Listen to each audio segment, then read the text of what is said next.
আজকে একটা ঘটনা শুনে যান। আমার একটা বন্ধু আছে, তার নাম রাকেশ অধিকারী। সে হিন্দু, স্বাভাবিকভাবে আপনারা বুঝতে পেরেছেন।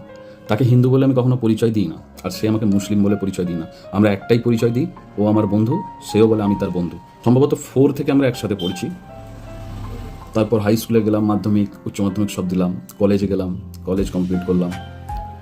তো কখনো আমরা একে অপরকে হিন্দু মুসলিম বলে দেখিনি, বা এরকম কোনো দিন আমাদের মধ্যে ঘটেও নি যে কোনো কারণে হিন্দু মুসলিম নিয়ে কোনো বিবাদ হচ্ছে, বা সমাজে রাজনৈতিকভাবে বলুন বা যাই বলুন যে একটা ধার্মিক ব্যাপার চলে এসেছে, সেইভাবে আমরা কোনোদিন একে অপরকে কোনোদিন দেখিনি। স্বাভাবিকভাবে সে পুজো করে, আমি নামাজ পড়ি, সে মন্দিরে যায়, আমি মসজিদে যাই, কিন্তু সে আমার বাড়িতে আসে, আমি তার বাড়িতে যাই। আমাদের মধ্যে কোনো ধর্মের সম্পর্ক নেই, আমাদের মধ্যে বন্ধুত্ব সম্পর্ক। যখন ঈদ আসে আমাকে সে ঈদ মোবারক বলে, যখন পুজো আসে আমি তাকে শুভ বিজয়া বলি। আমরা কোনোদিন ধর্ম নিয়ে তর্ক করিনি। আমরা একে অপরের মন বুঝি, কারণ ধর্ম আলাদা হতে পারে, আমাদের হৃদয়টা দুজনের একই।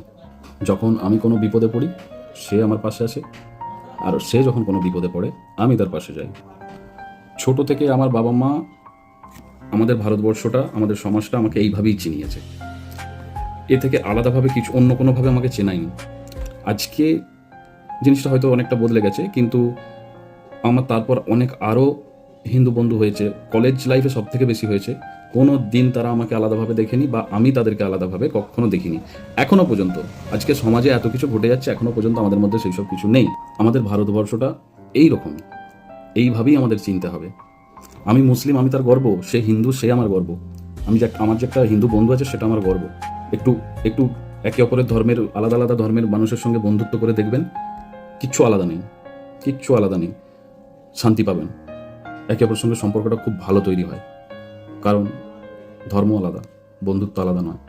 বিশেষ করে বর্তমান সমাজ যেটা হিন্দু মুসলিম একটা হয়ে গেছে, এগুলো থেকে আমাদেরকে বিরত থাকতে হবে। আমি আমার মুসলিম বন্ধুদেরও বলছি, কোনো দিনও কোনো হিন্দুকে আলাদাভাবে দেখবেন না, তারা আপনারই ভাই ভাই। আর প্রত্যেকটা হিন্দু ভাইদেরও বলছি, বন্ধুদের বলছি, আমরাও তোমাদের ভাই ভাই, আমরা কখনো তোমাদের আলাদাভাবে দেখবো না, আর দেখিনি। যারা দেখছে তারা মানুষ নয়, তারা মানুষের পর্যায়ে পড়ে না।